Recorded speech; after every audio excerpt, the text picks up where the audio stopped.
Good morning class. हम आज अपने डिज़ाइनिंग के पार्ट में थियरी का जो हमारा पार्ट है उसमें ही हमारा जो फर्स्ट टॉपिक है हमारा प्री हिस्टोरिक पेंटिंग्स हैं उसका इंट्रोडक्शन आज हम देखेंगे। इंट्रोडक्शन कुछ लेंगे, कुछ पॉइंट्स को जानेंगे और उसी में ही हम आगे कुछ वीडियोस तक अभी उनके कुछ क्वेश्चंस की प्रैक्टिस करेंगे। तो आप इन क्वेश्चंस को अपने बुक से भी देख सकते हैं और मैं हो सकता हूँ बुक्स के अलावा भी जो आपके जो कुछ क्वेश्चंस हैं मैं और भी कुछ क्वेश्चंस को प्रैक्टिस कराऊँ। तो आपने जो थियरी की एक रजिस्टर कॉपी बनाई होगी उसे आप उस कॉपी पे आप इसे उस पॉइंट्स को भी आप टॉपिक डालकर नोट करते चलेंगे और हमारे जो क्वेश्चंस जो हम एक्सरसाइज करेंगे अभी जो क्वेश्चंस की हम प्रैक्टिस करेंगे उसे भी आप अपनी कॉपी पे नोट करते चलेंगे। और जो भी आपका लैंग्वेज है हिंदी या इंग्लिश है मीडियम जो भी है आप उसमें अपने क्वेश्चंस को लिख सकते हैं और वहाँ से फिर हम अपनी क्वेश्चन की प्रैक्टिस करेंगे। बाकी मैं टॉपिक्स के थोड़े इंट्रोडक्शन दूंगी और बाकी नेक्स्ट कुछ वीडियोस में हम क्वेश्चन की प्रैक्टिस ही करेंगे। तो अभी हमारा फर्स्ट पॉइंट जो है प्री हिस्टोरिक पेंटिंग्स है तो आज हम वही पढ़ेंगे। आज की क्लास हम स्टार्ट कर रहे हैं। क्लास आज की क्लास में हम प्री हिस्टोरिकल पेंटिंग से रिलेटेड बातें करेंगे और उसे जानेंगे। आज की क्लास में हम प्री हिस्टोरिकल पेंटिंग्स तो जानेंगे, उससे पहले कुछ इंट्रोडक्शन हिस्ट्री के लिए लेते हैं हम। हिस्ट्री वर्ड से आप क्या समझते हो? हिस्ट्री क्या है? एक ग्रीक वर्ड है, ग्रीक वर्ड से लिया गया है, मतलब ग्रीक वर्ड हिस्टोरिया से लिया गया है जिसका मीनिंग होता है डिस्कवर या फिर इन्वेंशन। तो हिस्ट्री वर्ड का मीन्स ही यही है कि इन्वेंशन या फिर डिस्कवर। हिस्ट्री को जो हमारा history is classify broadly into 3 periods. History को ब्रॉडली हमें 3 पीरियड्स में डिवाइड किया गया है।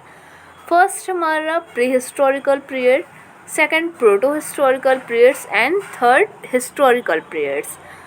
प्री हिस्टोरिकल पीरियड्स मीन्स जैसे आपको नाम से पता चल लगा प्रागैतिहासिक होता है। प्री मीन्स पहले का और हिस्ट्री प्री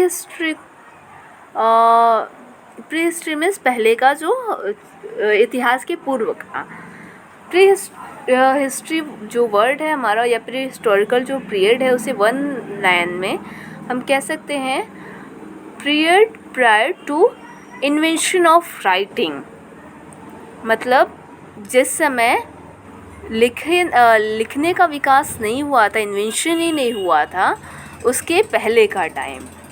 तो हमें प्री हिस्टोरिकल क्या है पेंटिंग्स में उस टाइम में हमें कुछ भी रिटन चीज़ों का इन्वेंशन ही नहीं हुआ था कि हम कुछ लिख के किसी चीज़ों को बता सकें। प्री हिस्टोरिकल में से पीरियड का जो ये इम्पोर्टेंस है इससे ज़्यादा हो जाता है कि हमें कम्युनिकेशन के लिए किसी न किसी लैंग्वेज की या फिर सिंबल्स की या फिर किसी रिटन चीज़ों की ज़रूरत होती है। अगर आपको आज के टाइम में कुछ कहना है किसी से तो आप किसी को लिख कर या फिर कुछ बोल कर किसी लैंग्वेज में हम कहते हैं। उस टाइम में ना ही किसी रिटन चीज़ों का इन्वेंशन हुआ था और ना ही उनके पास सिंबल्स थे, ना ही साउंड तो थे लेकिन कुछ सिंबल्स साउंड नहीं थे, कोई लैंग्वेज नहीं था उनके थ्रू या फिर अपनी कम्युनिकेशन के लिए वो उन चीज़ों का यूज़ करें या फिर अपनी चीज़ों को किसी और तक पहुंचा सके, अपनी बातों को। तो वो क्या करते थे उस टाइम में, हमें कोई रिटन चीज़ें नहीं मिली हैं इसीलिए क्योंकि उस टाइम तक रिटन जो हमारा राइटिंग की इन्वेंशन हुई ही नहीं थी। तो उस टाइम लोग कम्युनिकेशन के लिए उनके पास एक ही वे था कि वो रॉक्स पे या सेल्टर्स पे रॉक्स के क्या करते थे, उस पर पेंटिंग्स इन्वेंट करते थे, कुछ इंग्रीव करते थे, कुछ पेंट्स करते थे और अपने जो बातें होती थी दूसरों को समझाने के लिए भी और भी कई कारण थे वो पेंटिंग्स बनाने के। लेकिन मेन क्या है, कम्युनिकेशन के लिए वो पेंटिंग्स का यूज़ करते थे। तो जिस टाइम तक पेंटिंग का इन्वेंशन जिस टाइम तक रिटन का कुछ राइटिंग का इन्वेंशन ही नहीं हुआ था तो इसलिए हमें पेंटिंग्स में हम मेन जो हमारा प्री हिस्टोरिकल टाइम है ये इम्पॉर्टेंट हो जाता है कि उस टाइम सोचिए बस एक ही वे था उनके पास कि वो पेंटिंग्स के द्वारा ही कम्युनिकेट कर पाएँ। और हमारा सेकंड क्या है, proto historical period. Period belongs during writing invention but we are unable to read. Example, Harappa civilization. Proto historical means proto history, आद्य ऐतिहासिक जिसे हिंदी में कहा जाता है. ये एक ऐसा टाइम पीरियड था जिसमें रिटन या फिर लिखित चीज़ों का आविष्कार तो हो चुका था, ठीक है, इन्वेंशन हो चुके थे उस चीज़ों के. कुछ सिंबल्स के रूप में वो कुछ सिंबल्स का यूज़ करते थे कम्युनिकेशन के लिए. कुछ सिंबल्स को वो बनाते थे और वो आपस में समझते थे कि सिंबल्स का मीनिंग क्या है और उसे यूज़ करते थे. तो लेकिन अभी क्या है, हम आज के टाइम में हम उसे पढ़ नहीं पाए हैं या समझ नहीं पाए हैं, तो उसे क्या है, प्री हिस्टोरिकल पीरियड टाइम में रखा जाता है. जैसे हड़प्पा सिविलाइजेशन एक काफ़ी ब्रॉड और हमारी हिस्ट्री का काफ़ी एक अच्छा सिविलाइजेशन वो है, लेकिन उसके अभी तक उसे जितना समझा जा सका है, उसके वहाँ से जितने भी अवशेष मिले हैं उनके अकॉर्डिंग ही समझा जा सका है. उनके द्वारा जो सिंबल्स का यूज़ किया गया, लैंग्वेज जो यूज़ की गई, आज तक उसे पढ़ा नहीं जा सका है. इसीलिए क्या है, ये हमारा प्रोटो हिस्टोरिकल टाइम पीरियड में आता है. थर्ड हमारा history. Period after the invention of writing we mainly depend written sources to the reconstruction from this period. Means इस टाइम में हमें लिखित जो रिटन में चीज़ें हैं वो मिले भी हैं और हमने उसे समझ भी लिया है. जैसे कि हमें BC में भी अगर हम जाएं तो मौर्य काल से मौर्य पीरियड्स में हमें कुछ उनके द्वारा जो रॉक्स पे कुछ इंग्रेव किया हुआ सेल उत्कीर्णन, उसे कुछ और भी कहते हैं, स्तंभ लेख बोला जाता है उसे. तो वो हमें मिले हैं, जिससे हम समझ सकते हैं कि उस टाइम में राजा क्या करना चाहता था, अपनी प्रजा से कम्युनिकेट क्या करता था और कैसे शासन करता था. तो वहाँ से हमें रिटन चीज़ें भी मिली हैं. उस टाइम में भी कुछ क्या थी, लिपि दूसरी होती थी, उनके रिटन का जो स्टाइल था वो दूसरा होता था. आज हम देवनागरी लिपि यूज़ करते हैं, उस टाइम में ब्राह्मी लिपीज़ चलती थी, खरोष्टी लिपीज़ चलते थे. लेकिन उन लिपीज़ और जो सिंबल्स हैं उनके मीनिंग्स हमें पता हैं, तो हम उसे पढ़ भी सकते हैं और हमें उसके मतलब जो लिखित साक्ष्य हैं वो उपलब्ध भी हैं और हम उसे समझ भी सक रहे हैं. तो वो जो हिस्ट्री है हमारे उसके टाइम पीरियड में से रखा गया है. थर्डली आप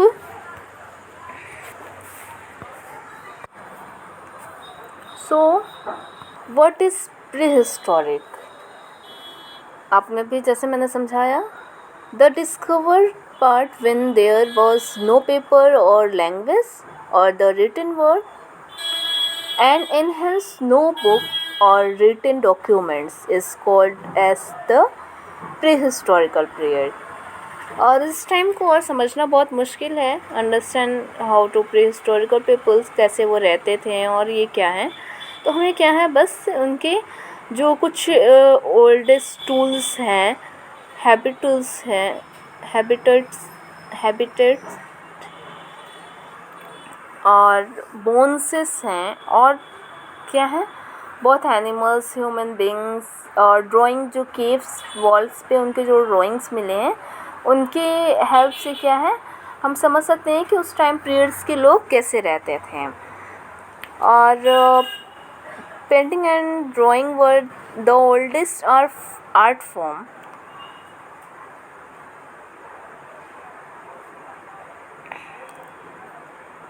Practiced by human beings to express themselves using the cave walls as their caves. उस टाइम के लोग क्या करते थे, उस जो केव्स पे ही पेंटिंग्स करते थे. और ये ओल्डेस्ट क्या है, हमारा ड्राइंग एक फॉर्म है. अगली क्लास देखो आप, ये है कि stone age means pre historical time को ही, प्री हिस्ट्री को ही स्टोन एज भी कहा जाता है. उसे 3 पार्ट्स में क्लासिफाई किया गया है. फर्स्ट हमारा palaeolithic age, second mesolithic age and third neolithic age. Palaeolithic age means palaeo means होता है पहले का या पूर्व का, और लिथिक मीन्स होता है पत्थर या फिर स्टोन। तो ये पेलियोलिथिक एज होता है पीरियड। मेसोलिथिक मीन्स मिडिल, और लिथिक मीन्स पत्थर, इसलिए मिथिल यानी मध्य पाषाण काल, पूर्व पाषाण काल। और थर्ड न्यू मीन्स नया, और लिथिक मीन्स पत्थर, नियोलिथिक एज पीरियड मीन्स नव पाषाण काल। ठीक है, आप इसमें देख पा रहे हो कि इनकी पेंटिंग्स कैसे इम्प्रूव हुए। पेलियोलिथिक एज में क्या है, हमारे जो पेंटिंग्स इस टाइप के कुछ उनके होते थे, वो हल्के से बस कुछ आउटलाइंस ही करते थे। फिर उसमें कुछ आके मेज़र हुआ मेसोलिथिक एज में, वो पेंटिंग्स के सब्जेक्ट्स क्या है इंक्रीज़ हुए, उनके सब्जेक्ट्स और बढ़े, और लेकिन क्या है उनकी पेंटिंग्स जो है छोटे बनाने लगे, वो साइज़ में उसमें छोटे करने लगे। और नियोलिथिक एज में थोड़े से और उनकी जो पेंटिंग की टेक्निक थी वो इंक्रीज़ हो गई। तो हम आगे इसमें भी डिटेल से देखेंगे कि कैसा हुआ। फर्स्ट हमारा जो था पेलियोलिथिक एज।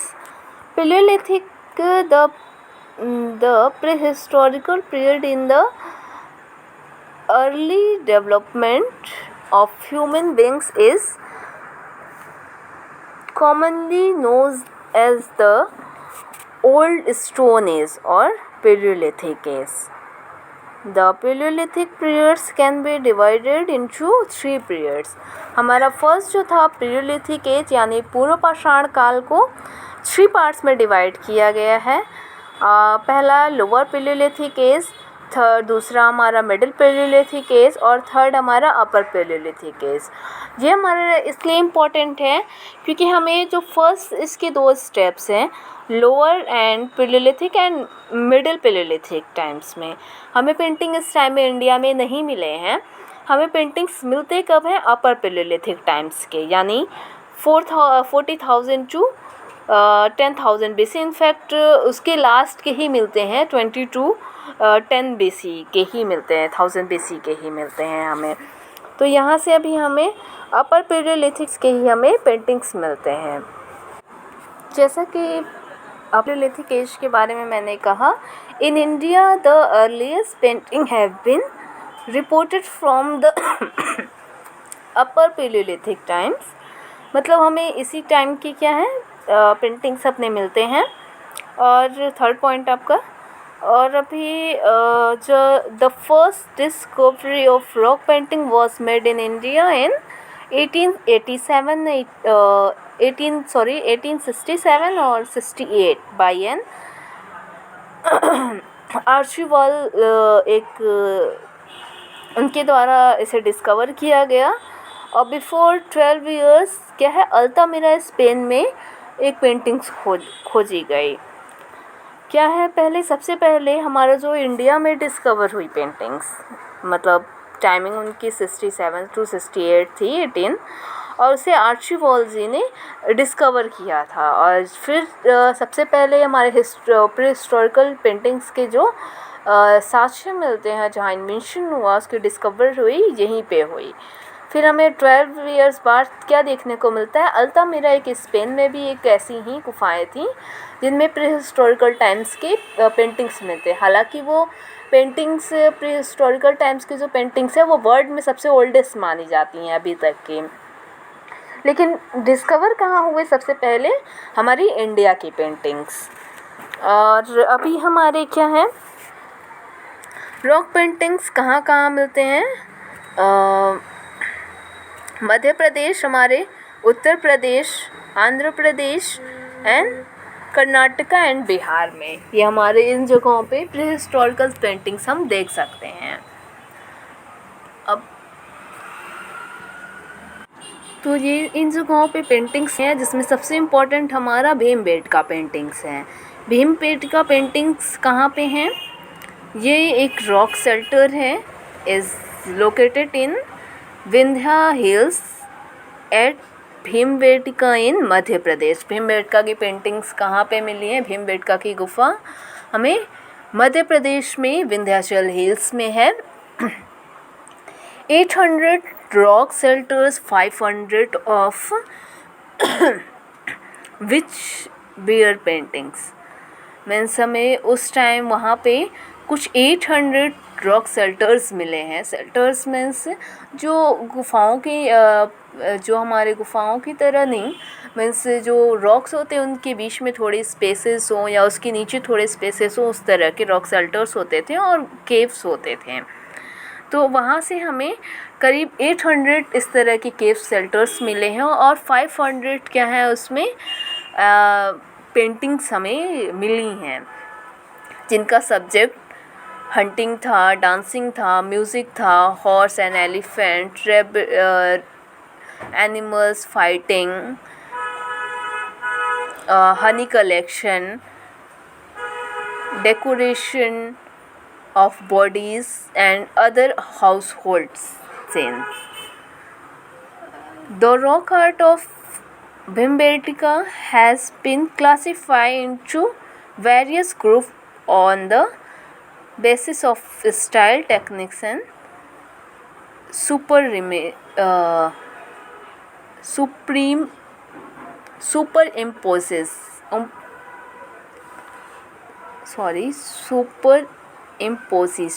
सुपर इम्पोजिशंस का मीनिंग होता है कि वहाँ पे पेंटिंग्स के कई लेयर्स मिले हैं। भीमबेटका में भी इनफैक्ट 20 लेयर्स तक हमें पेंटिंग्स पे मिली है। मीन्स रॉक पे कुछ पेंटिंग्स कर दी जाती थी, मान लो किसी ने पेंटिंग्स वहाँ पे कर दी उस रॉक पे, फिर कोई और आया, उसे या तो वो पेंटिंग्स अच्छी नहीं लगी, या फिर हो सकता है वो जनरेशन वाइज चलता हो कि आज किसी ने, उसकी एक जनरेशन ने किया, फिर सेकंड जनरेशन या थर्ड जनरेशन ने आके उसके ऊपर वापस से पेंटिंग्स बना दी अपनी, फिर थर्ड कोई और आया, फिर उसके ऊपर ही पेंटिंग्स बनती।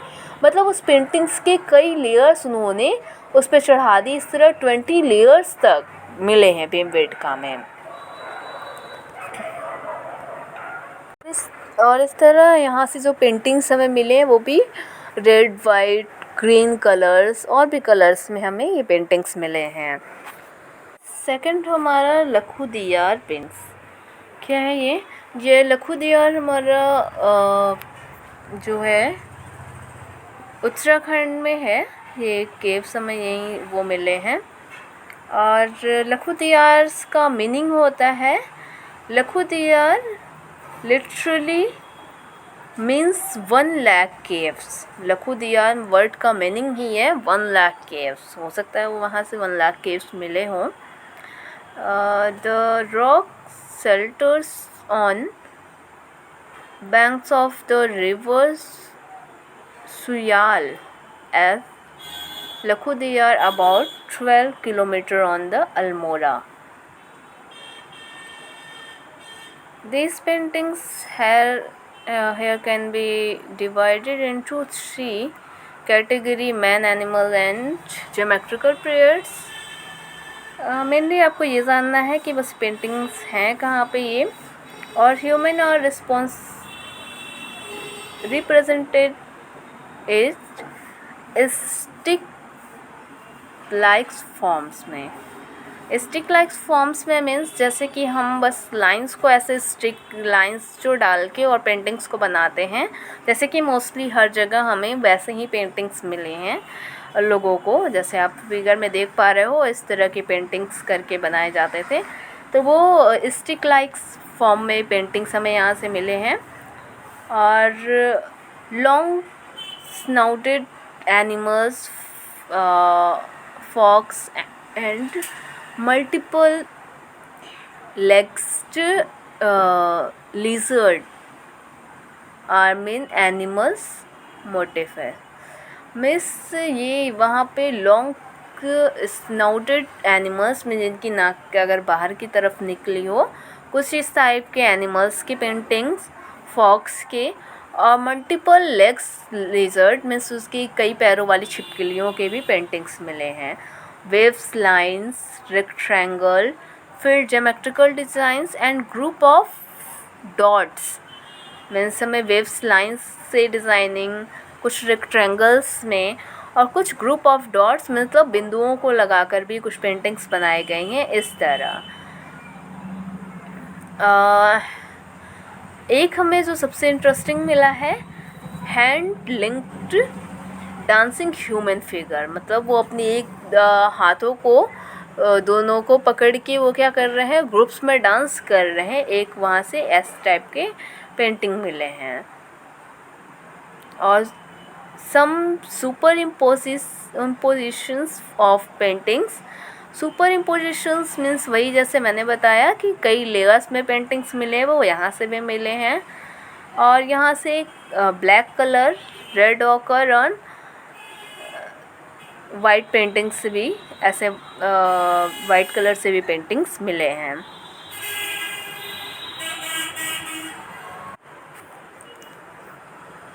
एक है विजयगढ़ दुर्ग के पास में खोड़मंगर नामक ऐसे एक शिलाश्रय मीन्स एक रॉक शेल्टर से हमें गैंडे के शिकार का एक पेंटिंग मिलती है, जो एक बड़े से रॉक पार्ट पे बनाया गया है उसे। तो ये हमें विजयनगर दुर्ग के घोड़बंगर से मिलते हैं। और जिसमें क्या है, 6 मैन्स हैं और भाले से लेकर उसे मारना चाह रहे हैं गेंडे को, ऐसा दिखाया गया है उस पेंटिंग में। और सेकंड, इलाहाबाद के ज़िले से हमें खैरागढ़ के दक्षिण के भाग में साउथ के उसमें कुछ चित्रित गुफाएं मतलब पेंटिंग्स केव्स मिले हैं, जिसमें सोन नदी के पास में मिर्ज़ापुर जो गैजेटियर है उसे सबसे ओल्डेस्ट क्या है, जो ह्यूमंस जहाँ पे रहते थे उसे सबसे अभी तक ओल्डेस्ट वो अभी तक हमारे इंडिया का माना जाता है, मिर्ज़ापुर गजेटियर का। और एक हमारा मिर्ज़ापुर क्षेत्र के अंतर्गत कौन कौन सी चीज़ें आते हैं। मिर्ज़ापुर तो पहली बात हमारा उत्तर प्रदेश में आता है, मीन्स यूपी में। और इसमें हमें लेखनिया, कोहबर और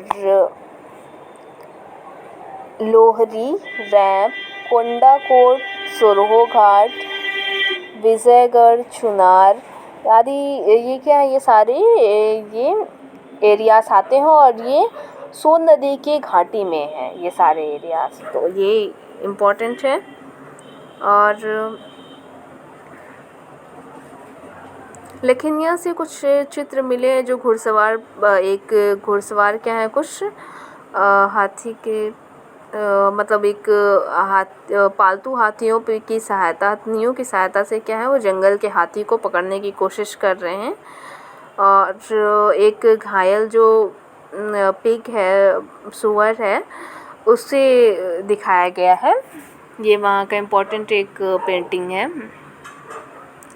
वहीं बांदा से भी कुछ मिले हैं, जैसे सरतह, मलवा, करियाकुंड, अमावा और बरगढ़, मतलब ऐसे कुछ जगहों से घुड़सवार और भी कई चीज़ें मिली हैं हमें। रायगढ़ से सिंघनपुर, कबरा पहाड़, नवागढ़ और भी कई जगहों से क्या है वही हमें बाइसन्स, पिग्स, एलिफेंट्स, इनके कुछ पेंटिंग्स मिले हैं। पंचमढ़ी में ये क्या है, मध्य प्रदेश, पंचमढ़ी हमारा मध्य प्रदेश की क्या है, महादेव पर्वत श्रृंखला में आता है। और यहाँ से सबसे ज़्यादा क्या है हमारे रॉक्स के एग्जांपल्स मिलते हैं। और कुछ यहाँ पे डेली लाइफ स्टाइल से रिलेटेड पेंटिंग्स भी मिले हैं, जैसे हाँ वही हनी कलेक्शन और फार्मिंग से रिलेटेड ऐसी कुछ चीज़ें। और ये रहा एक होशंगाबाद, ये पंचमढ़ी से करीब 45 मील्स दूर है। और यहाँ से आदमगढ़ की पहाड़ियों के अनेक शिलालेख क्या आदिम प्राकृतिक क्षेत्र, आदमगढ़ की पहाड़ी में ये है। और यहाँ से येलो कलर के, लाइट येलो कलर्स के हमें क्या है एलिफेंट की सबसे जो पुराने पेंटिंग्स है वो मिले हैं। तो इसने कुछ जगहों के नाम जाने। अब हमारे जो पेंटिंग से रिलेटेड मोस्ट इम्पोर्टेंट कुछ पॉइंट्स हैं वो देख लो।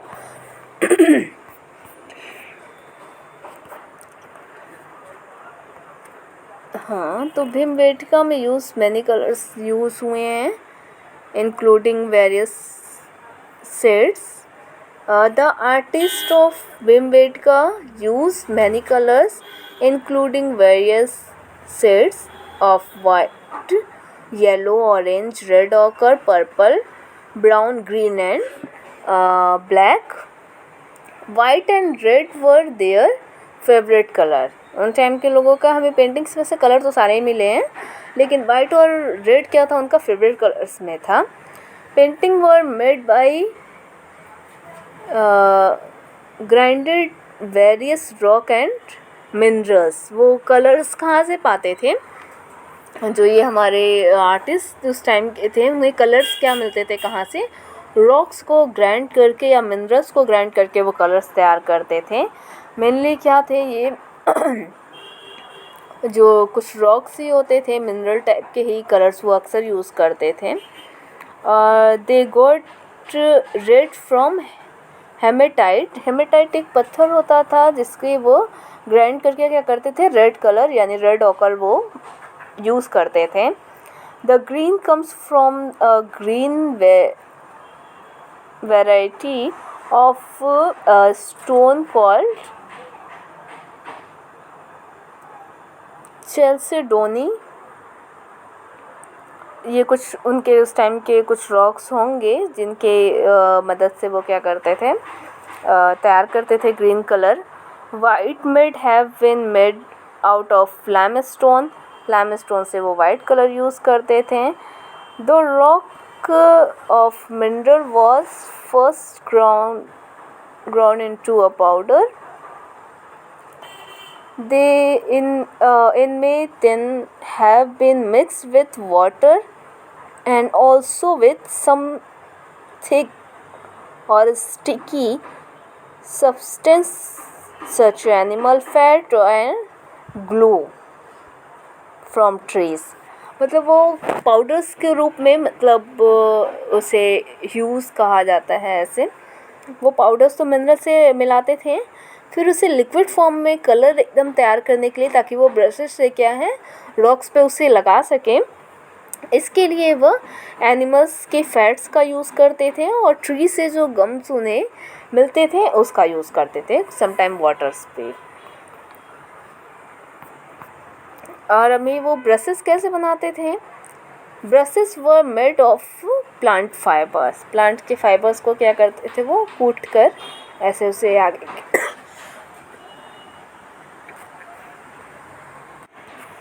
उसके आगे के पार्ट वो ब्रशेस का यूज़ करते थे।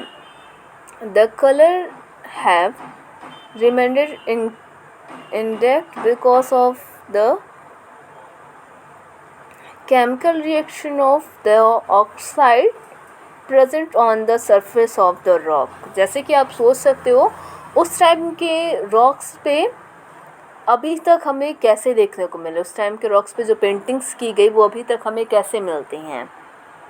आप अभी कोई पेंटिंग्स बनाते हो तो वो कुछ टाइम तक, ज़्यादा से ज़्यादा कुछ सालों तक रह पाएगा, 4, 5, 6 हो सकता है। कुछ बहुत पेंटिंग्स हैं ह्यूमन बींग्स के 300-400, 500 साल पहले के रखे गए। लेकिन ये क्या थे? ये पेंटिंग्स हमें मिले हैं 20 to 40,000 BC के। तो अभी तक उन पेंटिंग्स को हम कैसे देख पा रहे, ये एक बड़ी बात है। तो जो वहाँ के रॉक्स पे ऑक्साइड होते थे उनके साथ ये जो कलर्स लगाते थे, केमिकल रिएक्शंस की वजह से वो पेंटिंग अभी तक सेफ है।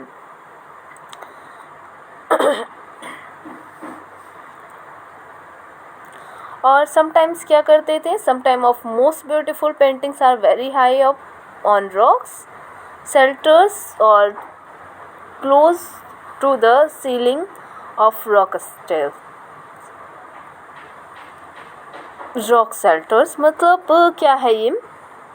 वो कभी कभी अपनी पेंटिंग्स को रॉक्स के सबसे ऊपर वाले पार्ट पे बनाते थे, ऊपर के पार्ट्स पे बनाते थे, और वो काफ़ी सेफ रहते थे, और ताकि ये था कि उन्हें दूर से लोग देख भी सकें। नेक्स्ट पॉइंट वही है, the paintings made the at these piece were perhaps for people to be able to notice them from a distance, वो दूर से लोग उसे देख सकें। Dancing sing from Lakhudiyar rock paintings found in Uttarakhand में at Bhimbetka, in some places there's are as many as 20 layers of paintings one on top of other। उसके एक के ऊपर क्या है, 20 लेयर्स तक भीमबेटका में पेंटिंग्स मिले हैं हमें। सो क्लास आज के लिए बस इतना ही। Thank you.